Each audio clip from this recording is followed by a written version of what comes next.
సూర్యుడు తూర్పున ఉదయిస్తాడు. ఒకవేళ పడమరన ఉదయించినా సరే జగన్మోహన్ రెడ్డి ముఖ్యమంత్రిగా ప్రమాణ స్వీకారం చేస్తారని వైసీపీ ఎమ్మెల్యే కొడాలి నాని వ్యాఖ్యానించారు.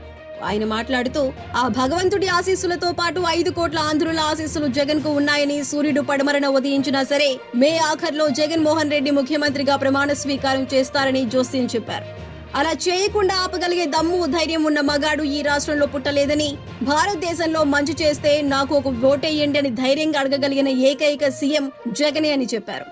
ఈ చంద్రబాబు, పవన్ కళ్యాణ్, బీజేపీ వదినమ్మ, కాంగ్రెస్ చెల్లెమ్మతో పాటు సోనియా గాంధీ, మోదీ ఎవరు వచ్చినా జగన్ వెంట్రుక కూడా పీకలేరని ఘాటు వ్యాఖ్యలు చేశారు.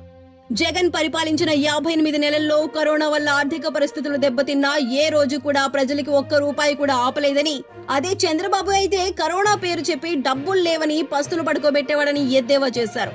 అందుకే మనమందరం జగనన్నకు తోడుగా, నీడగా ఉంటూ జగన్మోహన్ రెడ్డిని గెలిపించుకుందామని కార్యకర్తలకు దిశానిర్దేశం చేశారు.